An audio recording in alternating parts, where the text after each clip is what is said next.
start our show with news from our Shams Charania, who's reporting that the Bucks superstar Giannis Antetokounmpo is, quote, open-minded about whether or not he's exploring his best long-term fit and whether or not that remains in Milwaukee or playing somewhere else. Again, this is according to Shams, who joins us now live from Chicago, the site of the draft lottery. And it feels like we have this conversation maybe every other summer here, Shams, about what is going to happen with Giannis. But what has changed for him after 12 years with Milwaukee?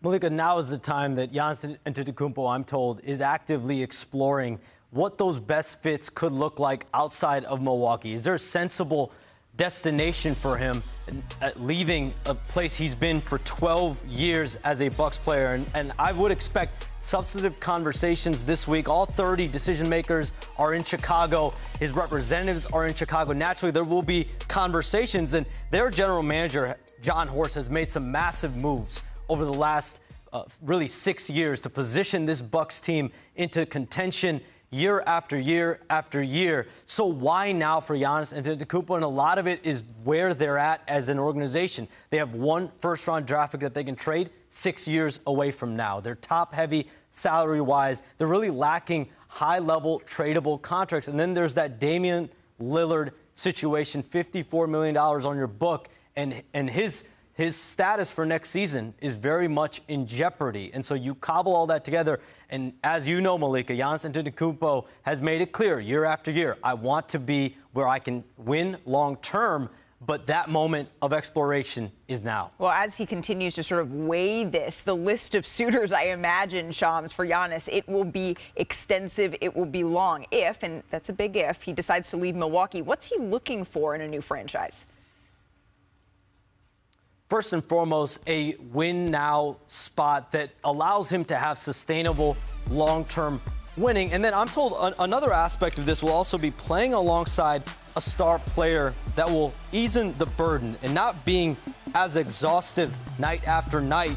We see the numbers he puts up. The second consecutive season he's had this year, averaging 30 points, 10 rebounds, 5 assists, 60% shooting. He's done it back-to-back years. There's never been a player that's even done it once in NBA history. So the Bucks, Giannis Antetokounmpo's representatives, they will meet eventually at some point this offseason to further discuss his future. But those are some of the elements that he's going to be identifying wherever he ends up this offseason. This is huge. I have so many questions, so we're going to be back with you in just a moment, Shams. Hang tight for just a sec here. But coming into studio with Shanae Agumake, Brian Windhorst, I'm fascinated just your reactions here to the fact that Giannis is starting to think about whether or not his future still lies in Milwaukee. He has to. He has to. This is a responsible thing to do. It's also responsible to make it clear that it's going to be a process.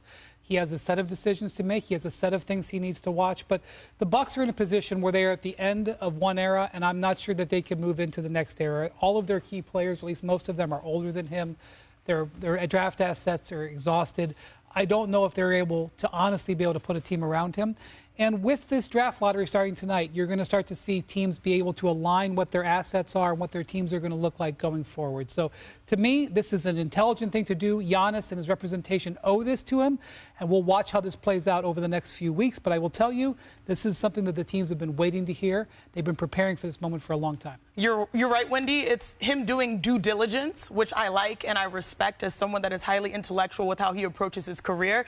But it's also interesting because, Malika, you know this most recently, you turn 30 and life hits you different. You have different motivations, right? Wow, I felt that in my chest. No, I said Malika knows it most recently, okay? But when I think about, as a professional athlete, your motivations, there's two things. There's loyalty, and then there's championships. And I always tell people you have two births when you make it to the pros. You have the day you were born, where you were, right? For me, it's Tomball, Texas. And then it's also when you get born into the league.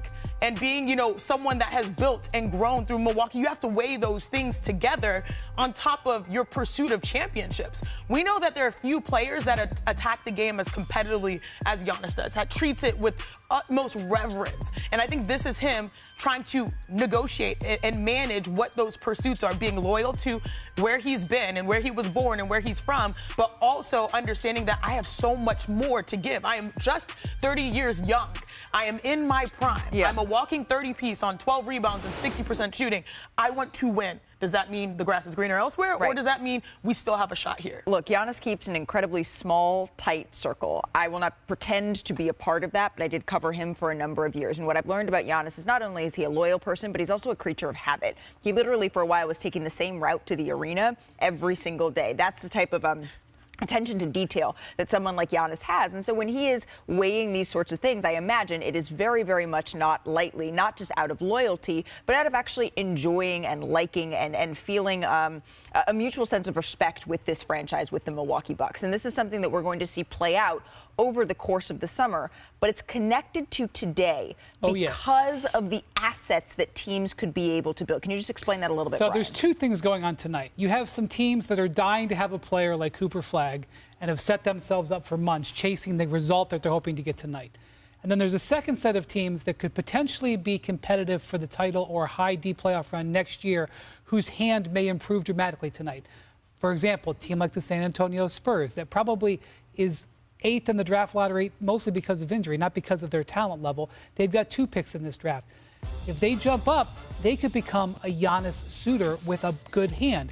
You look at the team right there, like the Rockets. What are the Rockets doing in the lottery? They were the number 2 pick. Well, that's the Suns pick that they own.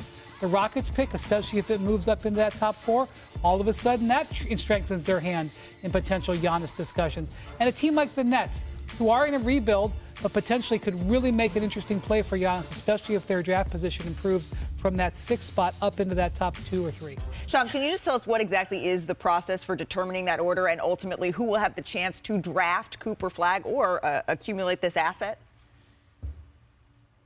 Yeah, so Malika, right now we have this black briefcase, and anytime there's a briefcase involved, that means there's business. And the only thing I can't break is this seal until the lawyers end up breaking the seal eventually when they are getting ready to get these 14 balls in this machine right here for this draft lottery. And 14 balls will pop around like popcorn.